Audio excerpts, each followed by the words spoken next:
বেগম খালেদা জিয়ার মৃত্যু হয়েছে, স্বাভাবিক মৃত্যু, বার্ধক্যজনিত মৃত্যু এবং সম্মানজনক মৃত্যু। প্রকৃতি এমন একটা সময় তার মৃত্যু নির্ধারণ করেছেন যে সময়টিতে তার সারা জীবনের যে কর্ম, তার সারা জীবনের যে অর্জন, সেই অর্জনের রাষ্ট্রীয় স্বীকৃতি, রাজনৈতিক স্বীকৃতি এবং প্রাকৃতিক স্বীকৃতির একটা সন্ধিক্ষণ রচনা হয়েছে ডিসেম্বর মাসের এই সময়টিতে। বোঝার চেষ্টা করুন যে বেগম খালেদা জিয়া যদি আজ থেকে 2 বছর আগে ইন্তেকাল করতেন, তাহলে তার মৃত্যুর পরে তার যে শেষ কৃত্য, এটা কেমন হতো? নিঃসন্দেহে আজকের মতো হতো না। 2 নম্বর হলো যে তার মৃত্যুর পূর্বক্ষণে তিনি দেশ এবং বিদেশের চিকিৎসা সেবা পেয়েছেন, তার প্রিয়জনদেরকে তিনি পেয়েছেন কাছে, তার সন্তান, তার নাতি, তার পুত্রবধূ, সবাইকে তিনি কাছে পেয়েছেন। এক অনন্য জীবনের পরিসমাপ্তি। তৃতীয়ত, এটা বর্ষাকালে হতে পারত, কিন্তু বর্ষাকালে না হয়ে এমন একটা সময় হয়েছে যে সময়টিতে দেখা গেল যে মানুষের শোক প্রকাশ, মানুষের আবেগ প্রকাশ, জানাজাতে অংশগ্রহণ করা থেকে শুরু করে সবকিছুই প্রকৃতি অবারিত করে দিয়েছে। এরকম মৃত্যু, এরকম সম্মানজনক মৃত্যু, এরকম মহিমান্বিত মৃত্যু আমাদের এই সমাজে খুব অল্প মানুষের ভাগ্যে জোটে। তার ব্যাপারে আল্লাহর সিদ্ধান্তই চূড়ান্ত, আল্লাহই ভালো জানেন। আমরা শুধু দোয়া করি অনন্ত লোকে তিনি যেন সুখে থাকেন, শান্তিতে থাকেন। এখানে একটা বিষয় হলো যে যে বা যারা তাকে আঘাত করার চেষ্টা করেছেন বিভিন্ন সময়টিতে, কার্যত এখন অবস্থা দৃষ্টি মনে হচ্ছে যে তার জন্য উপকারের কারণ হয়ে দাঁড়িয়েছিল। যেমন তিনি যখন জেলে গেলেন, তার এই যে জীবিত কিন্তু তিনি জেলে আছেন, এই সময়টিতে নেতাকর্মীদের মধ্যে, বিএনপি নেতাকর্মীদের মধ্যে যে বন্ধন তৈরি হয়েছিল, যে মহব্বত তৈরি হয়েছিল, সেটি এখন বিএনপি তার সুফল পাচ্ছে। তার অবর্তমানে তার সন্তান যেভাবে নেতৃত্বে এগিয়ে এসেছিল এবং তার কোনো ওয়ে ছিল না। তিনি যতদিন বাইরে ছিলেন তখন হয়তো তারেক রহমান সাহেবের নেতৃত্ব 30% ছিল দলের উপর, কিন্তু যে মুহূর্তে তিনি জেলে গেলেন তখন তারেক রহমান সাহেবের নেতৃত্ব চলে এলো 95%। তো এই যে 95% যে তার নেতৃত্বের যোগ্যতা, তারা মানে যারা তাকে জেলে নিয়েছেন বেগম জিয়াকে, তারা এই তারেক রহমান সাহেবকে নেতা হিসেবে গড়ে উঠতে সহযোগিতা করেছেন। তার ফলে এই সময়টিতে, পরিবর্তিত পরিস্থিতিতে তারেক রহমান সাহেব বাংলাদেশে আসার সাহস দেখিয়েছেন, শক্তি দেখিয়েছেন, যোগ্যতা দেখিয়েছেন এবং তার মায়ের শেষকৃত্যে তিনি উপস্থিত থাকার সৌভাগ্য অর্জন করেছেন। তো এই যে খালেদা জিয়ার জীবনে যে ঘটনা ঘটল, বাংলাদেশে আরো একজন প্রবীণা রাজনীতিবিদ শেখ হাসিনা, তিনি যদিও বেগম জিয়ার মতো রোগাক্রান্ত নন। বেগম জিয়ার দুটো খুব সিরিয়াস সমস্যা ছিল। একটা ছিল আর্থ্রাইটিসের সমস্যা, বাতের সমস্যা, এবং এইগুলোর কোনো চিকিৎসা হয় না। একবার যদি আপনি এই রোগ দ্বারা আক্রান্ত হন, ডায়াবেটিস, বাত, এগুলো আপনাকে সারা জীবন বহন করতে হয়। তার দ্বিতীয় আরেকটা সমস্যা ছিল লিভার সিরোসিস। এটাকে এক ধরনের লিভার ক্যান্সার বলা হয়। এটা একমাত্র হলো যে নির্দিষ্ট বয়স পর্যন্ত, সম্ভবত 50 বা 60 বছর পর্যন্ত একটা শরীর আপনাকে ধারণ করতে পারেন আপনি, যখন আপনার এই শরীর থেকে লিভারটা খুলে নিয়ে নতুন একটা লিভার লাগানো যায়। কিন্তু বেগম জিয়ার যে বয়স, সেই বয়সে আসলে এটা অপারেশন করা সম্ভব ছিল না, ফলে এই দুটো রোগ নিয়ে তিনি বেঁচে ছিলেন। তো সেই অর্থে শেখ হাসিনার কার্যত এরকম কোনো দৃশ্যমান রোগ আছে আমরা জানি না। তিনি এখনো শক্তিশালী, সামর্থ্যবান বা সামর্থ্যবতী এবং যথেষ্ট তার যে ব্রেইন, কথাবার্তা বলা, প্রত্যুৎপন্নমতিত্ব, নেতৃত্ব দেওয়ার ক্ষমতা এবং রেসপন্ড করার ক্ষমতা, এটি এখনো বহাল আছে। কিন্তু তারপরে তারও কিন্তু বয়স হয়েছে, তিনি বেগম জিয়ার খুব কাছাকাছি। তো এখানে আমি যেটি আতঙ্ক অনুভব করছি সেটা হলো, আমরা ছোটকালে একটা গল্প পড়েছি, কালা পাহাড় ধলা পাহাড়। তো সেই গল্পের আলোকে যদি আপনি বেগম জিয়া এবং শেখ হাসিনার রাজনীতি মূল্যায়ন করেন, তাহলে দেখবেন যে দুজন কিন্তু একজন অপরজনের পরিপূরক। তাদের জীবনের প্রাপ্তি এবং তাদের জীবনের অপ্রাপ্তি, তাদের জীবনের দুঃখ কষ্ট বেদনা এবং যা কিছু, এটা একে অপরের পরিপূরক। তাদের জন্ম প্রায় সমসাময়িক কালের, কর্ম তাদের সমসাময়িক কালের। তারা উভয়ই একজন পিতার পরিচয়, একজন স্বামীর পরিচয়। তারা পরিচিত, কিন্তু তাদের যাদের পরিচয় তারা পরিচিত ছিল, যেমন বঙ্গবন্ধু বা জিয়াউর রহমান সাহেব, তাদের যে জীবদ্দশায় ওনারা কখনো রাজনীতির কথা কল্পনা করেননি। আবার তাদের অবর্তমানে প্রকৃতি এমন একটা অবস্থা করে দিয়েছে যে তারা প্রায় সমসাময়িক কালে রাজনীতিতে পদার্পণ করেছেন এবং একই পরিবেশে, একই মাঠে, একই রণাঙ্গনে ভিন্ন ভিন্ন অ্যাঙ্গেল থেকে দুজন যুদ্ধ করেছেন। দুজনের মধ্যে মনস্তাত্ত্বিক দূরত্ব ছিল, ঈর্ষা ছিল, ক্ষোভ ছিল, ক্রোধ ছিল। আবার তারা নিজেরাও হয়তো জানতেন না যে তাদের সঙ্গে, পরস্পরের সঙ্গে কি প্রাকৃতিক বন্ধন আল্লাহ তৈরি করে দিয়েছে। এরকম ঘটনা যখন ঘটে, আপনি যখন দেখবেন যে পৃথিবীর কিছু কিছু মানুষ একসঙ্গে আসে। যেমন বঙ্গবন্ধু যে সময়টাতে ছিলেন, ওই সময়টিতে বঙ্গবন্ধুর সমপর্যায়ের অনেক বিশ্ব নেতা, সেটা মার্শাল টিটো বলেন, ফিদেল ক্যাস্ট্রো বলেন, ইয়াসির আরাফাত বলেন, ইন্দিরা গান্ধী বলেন, তারপরে মিশরের আনোয়ার সাদাত বলেন, এরকম অনেকে ছিলেন যাদের সঙ্গে বঙ্গবন্ধুর বন্ধুত্ব ছিল। আবার যে সময়টিতে জিয়াউর রহমান সাহেব ক্ষমতায় এলেন, ঠিক সেই সময়টিতে পাকিস্তানে জিয়াউল হক, তারপরে অন্যান্য দেশে তার মতো যারা মিলিটারি জিনিয়াস ছিলেন, ইন্দোনেশিয়াতে সোহার্তো ছিলেন, তো সবাই জিয়াউর রহমানের সমপর্যায়ের যারা লোকজন ছিলেন সেই সময়টাতে ছিলেন। আবার শেখ হাসিনা খালেদা যে সময়টিতে এসছেন, ওই সময়টিতে আপনি দেখেন যে শ্রীমাবু বন্দ্যোপাধ্যায়ের কন্যা বেনজির ভুট্টো, বেগম খালেদা জিয়া, শেখ হাসিনা, ওনারা সবাই ঠিক একই সময়ে রাজনীতিতে, ফিলিপাইনে কোরাজেন একুইনো একই সময় তারা রাজনীতিতে তাদের অভিষেক হয়েছে।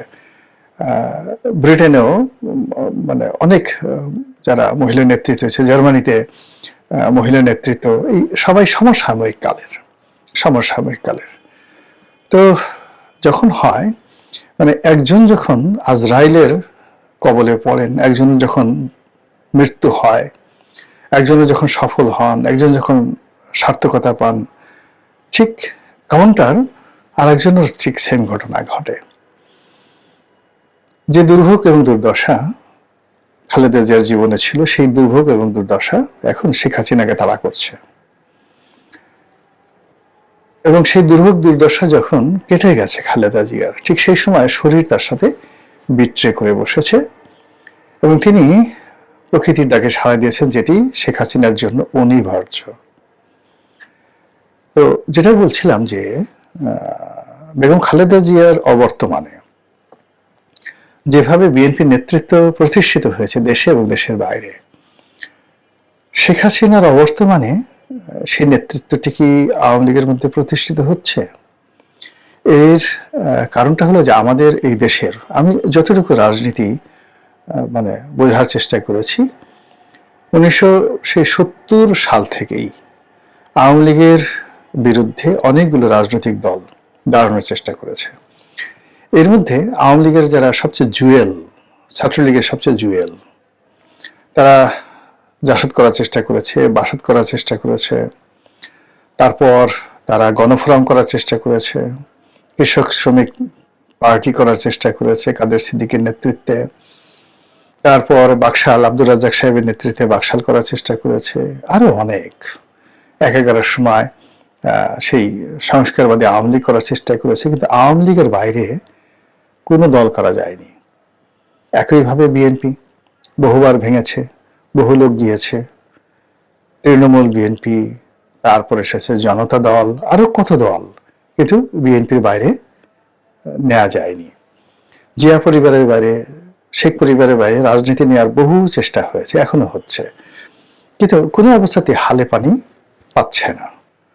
আমাদের দেশের প্রকৃতি এবং পরিবেশ কেন জানি এই পারিবারিক ট্র্যাডিশন এবং এই দুটো দলের রাজনীতির মধ্যে তারা মানে যাকে বলা হয় নিজেদেরকে কেন্দ্রীভূত করে ফেলেছে। তো সেই অর্থে বিকল্প চেষ্টা করা যেতে পারে। আপনি ধরুন এই যে গত 17 মাস ধরে বা 16 মাস ধরে জুলাই আগস্ট বিপ্লবের পর ডক্টর মোহাম্মদ ইউনূস কি না করেছেন, জামাত কি না করেছে এই সময়টিতে সকল ইসলামিক দলগুলোকে একত্র করার জন্য, কিন্তু তারা তো পারেনি। এনসিপি কি না চেষ্টা করেছে, এনসিপির সঙ্গে তাবৎ পৃথিবীর অনেক বড় বড় শক্তি চেষ্টা করেছে যে এই তরুণদের দলটি প্রতিষ্ঠা পাক, কিন্তু বানের জলের মতো তারা বিএনপির জোয়ারের সামনে ভেসে যাচ্ছে।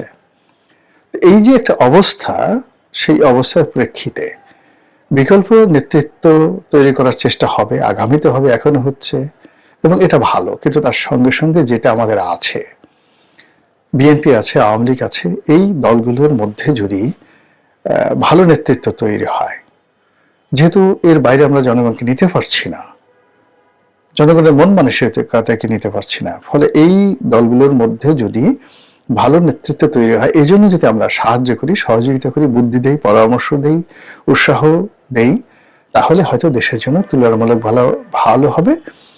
এবং ওই যে একটা কথা আছে না, যে এক গ্রামে এক ডাক্তার, হাতুড়ি ডাক্তার, ভীষণ রকম জনপ্রিয়। তো সেই গ্রামে একজন এমবিবিএস ডাক্তার এলেন। এখন এমবিবিএস ডাক্তার এলেন, কিন্তু এমবিবিএস ডাক্তারের কাছে কোনো রোগী যায় না। এমবিবিএস ডাক্তার দেখলেন যে এই জনপ্রিয় যে হাতুড়ি ডাক্তার, তিনি যে অপারেশন করেন, তারপরে তিনি যে দাওয়া দেন, ওষুধ দেন, অনেক ভুল হয়, ভ্রান্তি হয়, এবং অনায়াসে তিনি যেভাবে সিজারিয়ান অপারেশন করেন, বড় বড় ফোড়া কেটে ফেলেন, তিনি দেখেন যেগুলো সফল হয়, কিন্তু প্রায় সব ক্ষেত্রে মৃত্যু ঝুঁকি থাকে, কিন্তু তিনি না ডাক্তারকে বোঝাতে পারছেন, না জনগণকে বোঝাতে পারছেন। তো সেই অবস্থাতে তিনি অনেক পরিশ্রম করে সেই যে হাতুড়ে ডাক্তার, তাকে সেই ডাক্তারের ট্রেনিং দিলেন, ডাক্তারি বই পড়ালেন, তাকে দক্ষ করলেন, অভিজ্ঞ করলেন, এবং অভিজ্ঞ করার পর দেখা গেল যে তিনি আর আগের মতো ওভাবে চিকিৎসা করেন না, ওইভাবে অপারেশন করেন না। তা আমরা যেহেতু আমাদের এই কাজগুলো আওয়ামী লীগকে দিয়ে করাতে হবে, বিএনপিকে দাঁড়াই করাতে হবে, তো সেক্ষেত্রে এই দুটো দলকে নিরপেক্ষ দূরত্ব থেকে, এই দলের কাছে কোনো আশা না করে, এই দলগুলোর কাছ থেকে কোনো সুবিধার চিন্তা না করে, বা এদের সাথে কোনো শত্রুতা না করে, এদের যাতে ভালো হয় সেই বিষয়গুলো যদি পরামর্শ দেওয়া যায়, এদের যে মন্দ কাজগুলো রয়েছে সেগুলোকে যদি নিরপেক্ষভাবে সমালোচনা করা হয়, তাহলে হয়তো আমাদের যে রাজনীতি আগামী দিনে এই দুটো দলের মাধ্যমে তুলনামূলকভাবে ভালো হবে। ভারতের উদাহরণ দেই। ভারতে যখন রাহুল গান্ধী এলেন, তাকে নিয়ে সে কি ঠাট্টা, সে কি মস্কারা, কিংবা সোনিয়া গান্ধী যখন এলেন, তাকেও নিয়েও কিন্তু প্রচন্ড ঠাট্টা মস্কারা হলো। ভালো মতো ইংরেজি বলতে পারে না, এরপরে পারিবারিক রাজনীতি, ইটালি থেকে এসছে, বিদেশি, রাহুল গান্ধী কি বুঝে, গর্দভ ইত্যাদি নানা রকম কথাবার্তা। কিন্তু এত কিছুর পরেও যখন কংগ্রেসের রাজনীতি গান্ধী পরিবারের বাইরে নেওয়া গেল না, তখন কংগ্রেসের মেধাবী এবং দেশের যত মেধাবী যারা লোকজন আছে, তারা সোনিয়া গান্ধী, রাহুল গান্ধী এবং প্রিয়াঙ্কা গান্ধী, তাদেরকে এমনভাবে গ্রুমিং করা হলো। সেই গ্রুমিং এর প্রেক্ষাপটে আপনি দেখেন যে আজকের যে রাহুল গান্ধী, তিনি একজন বিশ্বমানের নেতায় পরিণত হয়েছেন, অথচ 10 বছর আগে তাকে পাপ্পি হিসেবে ডাকা হতো। পাপ্পি, তো পাপ্পি বলতে কি, মানে আপনি বুঝেন যে আমি আর বললাম না সেই শব্দটি, তাকে পাপ্পি হিসেবে বা পাপ্পা হিসেবে ডাকা হতো। সেই পাপ্পি বা পাপা এখন পার্লামেন্টে বক্তব্য দিলে সারা দুনিয়ার মানুষ মন্ত্রমুগ্ধের মতো শুনে। তিনি যখন মিডিয়া ফেস করেন, সারা পৃথিবীর মানুষ তাকে শুনে। আর প্রিয়াঙ্কা গান্ধী, তিনি তো একেবারে ডুপ্লিকেট হয়ে গেছেন ইন্দিরা গান্ধীর, কি পার্লামেন্টে কি বাইরে। তো এটা ভারতের যে সিভিল সোসাইটি তারা সহযোগিতা করেছে। তো আমাদের দেশেরও রাজনীতির যে বাস্তবতা, এখানে আসলে খুব বেশি পণ্ডিত, খুব বেশি পাণ্ডিত্য, খুব বেশি যাকে বলা হয় দেশি বিদেশি ডিগ্রিধারী লোকজন যারা আছেন, তারা আমাদের এই রাজনীতির আবহাওয়া বা হাওয়া বাতাসে বড় হতে পারেন না। যেভাবে হোক না কেন রাজনীতির যে ট্রেডিশনটা হয়ে গেছে, ঐতিহ্য হয়ে গেছে, এর বাইরে আমরা যেতে পারবো না।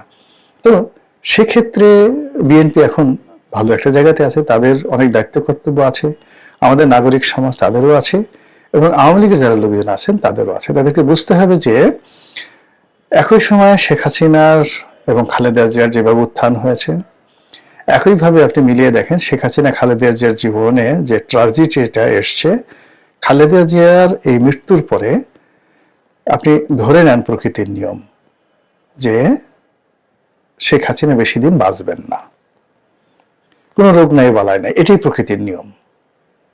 তো শেখ হাসিনা যদি খুব অল্প সময়ের মধ্যে তিনি অসুস্থ হয়ে যান, নিষ্ক্রিয় হয়ে যান, তিনি যদি 1-2 বছরের মধ্যে অসুস্থ হয়ে পড়েন, একেবারে অসুস্থ হয়ে পড়েন, আমি আশ্চর্য হব না, কেননা the science of nature speak in a same way, প্রকৃতি এইভাবে কথা বলছে।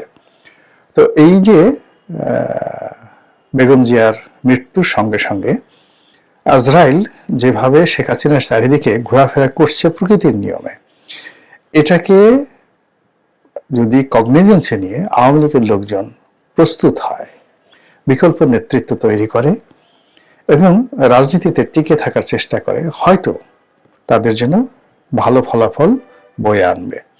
কিন্তু তারা যদি যতদিন তিনি প্রধানমন্ত্রী ছিলেন ওভাবে মনে করেন যে তিনি 100 বছর জীবিত থাকবেন, 130 বছর জীবিত থাকবেন, এবং শেষ দিন পর্যন্ত এখন যেভাবে তিনি কথাবার্তা বলছেন, আগে যেভাবে কথাবার্তা বলতেন, আরো 2 বছর পরে 5 বছর পরে তিনি এভাবেই কথাবার্তা বলবেন, আমি মনে করি না যে এটা ঠিক হচ্ছে। এটা এখানে আবেগ নিয়ে এই ধরনের চিন্তা ভাবনা করা যায়, কিন্তু বুদ্ধি, বিবেক, এটা যদি আপনি খাটান, প্রয়োগ করেন, তাহলে দেখবেন যে এটা একেবারে অবাস্তব।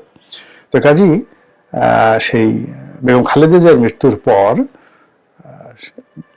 আওয়ামী লীগের যারা অনুসারী, তারা এটি অশনের সংকেত তাদের নেত্রীর জন্য মনে করে যদি এগোতে থাকেন, তাহলেই হয়তো ভালো হবে। মহান আল্লাহ সবকিছুর মালিক, তিনি ভালো জানেন। প্রকৃতিতে তিনি যে উদাহরণ সৃষ্টি করেছেন, সেই উদাহরণ থেকে